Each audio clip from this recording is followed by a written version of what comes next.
Okay, today we're gonna be using acrylic paint and we're gonna be making kind of a mess. It's gonna be kind of wild and it's gonna be kind of crazy. I'm gonna start off by using water to just soak my computer paper. So this is just regular paper. I'm gonna soak it down real good with my spray bottle. Then I'm gonna take my paintbrush, I'm gonna wash it in the dirty water and wash it in the clean water if it's not already clean.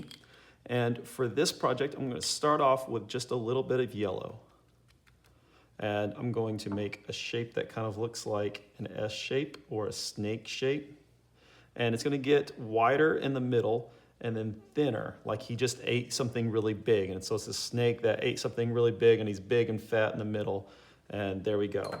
You can see how it's kind of spreading out already. I'm gonna add a little bit more water there, just some clean, clear water. Then I'm gonna take my red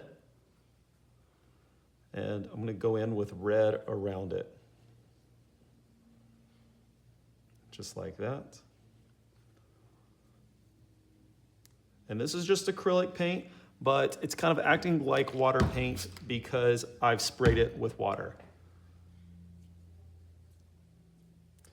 And just be kind of free and wild with it. Make it your own kind of shape. Let it be loose.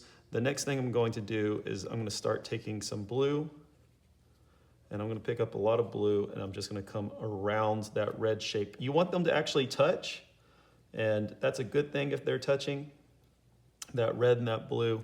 And we're just going to keep doing that. We're going to keep adding blue, keep letting it touch.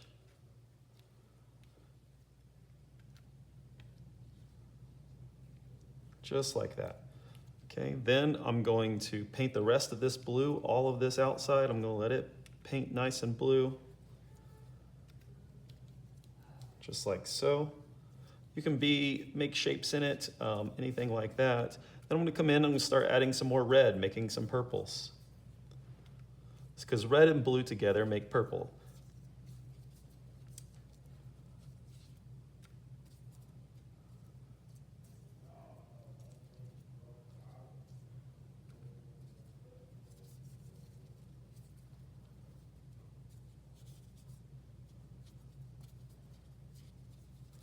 Last thing I'm going to do is I'm going to get some black, and around the edges I'm going to add some black in there, and it can kind of come into the artwork and around, but I'm really focusing on the edges. Now I'm not going to try to get on top of that yellow or that red. I'm trying to keep the black separate from that.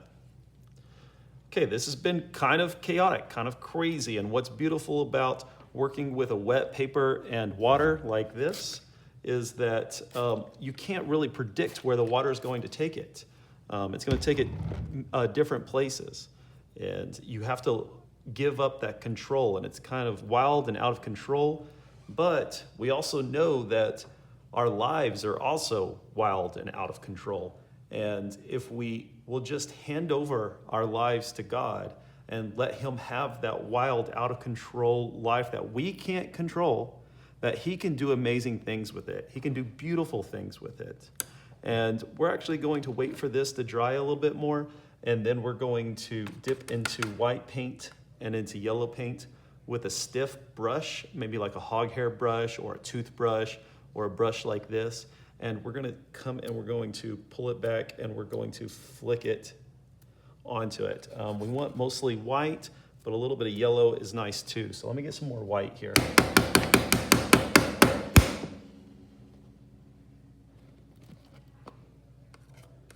And we're going to get a little white on there.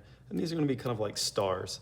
You don't want it to have that scattered effect. You want it to really just kind of have a speckled effect.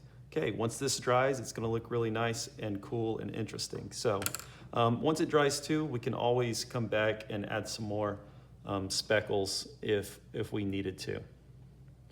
We could move this right now, but if we move it, it's going to run.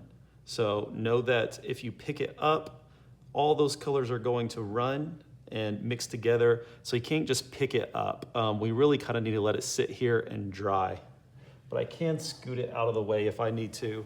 That way I can come in and clean the table.